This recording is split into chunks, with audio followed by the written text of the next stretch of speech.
Handicapped బాబు పుట్టినప్పటి నుంచి లేవాడు నడవాడు. కనీసం చూపెట్టినారు ఈ బాబుని ఇల్లు కూర్చున్నప్పుడు? ఇల్లు కూర్చున్నప్పుడు ఈ బాబు సిచ్యువేషన్ బాగాలేదు.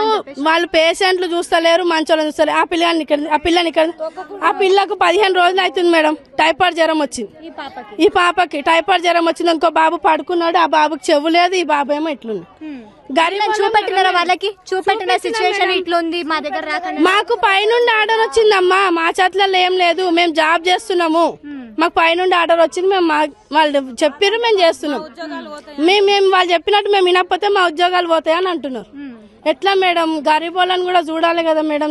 ఇంకొకటి చెప్పండి, చాలా వరకు వెళ్ళి మేము అధికారుల కాలు కూడా మొక్కినాము, అయినా గానీ కనికరించలేము. కాలు మొక్కినాము, కాలలో పడ్డా గానీ విడిస్తలేరు వాళ్ళు. అసలు వాళ్ళు పట్టించుకుంటలేరు మేడం. దొబ్బకుంటా, గుంజుకుంటా, తన్నుకుంటా, కాలుతోటి ఏళ్ళతోటి తన్నుకుంటా పోతే మా పరిస్థితి ఏంది మేడం? మాకు రోడ్లను చేసిరు కదా, రోడ్ పాలు చేసిరు. మేము ఎక్కడ వెళ్ళాలి? ఏమనంటే ఎందుకు సార్ అట్లా చేస్తున్నారంటే మీకు ఎవరు చెప్పలేరా అంటారు.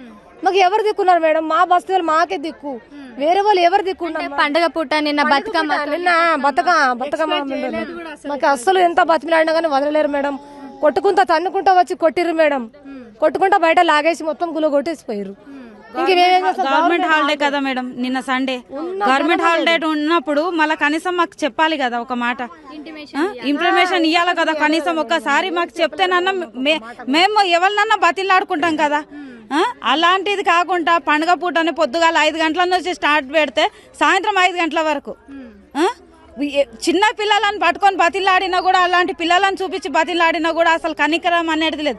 అమ్మ మా ఉద్యోగాలు పోతాయి, మాకు పైనుంచి ఆర్డర్ వచ్చింది, మాకు పైనుంచి ఆర్డర్ వచ్చిందని ఎవరిని ఏం చేయాలో చెప్పండి మేడం. జేసీబీలకు అడ్డం పడుకున్నా సరే కానీ వాళ్ళు మీరు చచ్చినా సరే అమ్మ అంటున్నారు. వాళ్ళు ఆ మాట అనుకుంటా పోతున్నారు. వాళ్ళని ఏం చేయాలి, వాళ్ళని ఏం చేయాలి? మార్పు అన్నారు రేవంత్ రెడ్డి. మార్పు ఎట్లా? ఏం మార్పు? ఇంతకంటే మార్పు ఏం చూడాలి మేడం? ఇంతకంటే మార్పు ఏం చూడాలా? ఇది లోకంలో లేని మార్పు మాకు చూపించిండు. గతంలో కేసీఆర్ ఉన్నప్పుడు ఇట్లా ఎప్పుడైనా జరిగిందా? లేకుండా అలాంటి లేకుండా కేసీఆర్ ఉన్నప్పుడు అలాంటి లేదు. నీళ్ళదైనా కరెంటుదైనా ప్రతి ఒక్కటి అయినా బాగా చేసిండు. ఎవరు చేసినారు? కేసీఆర్ చేసిండు. రేవంత్ వచ్చినప్పటి నుంచి మేడం మొత్తం బిచ్చబతుకు అయిపోయింది. ఇప్పుడు గుళ్ళ ముంగడు పోయి అడుక్కునే పరిస్థితి వచ్చింది.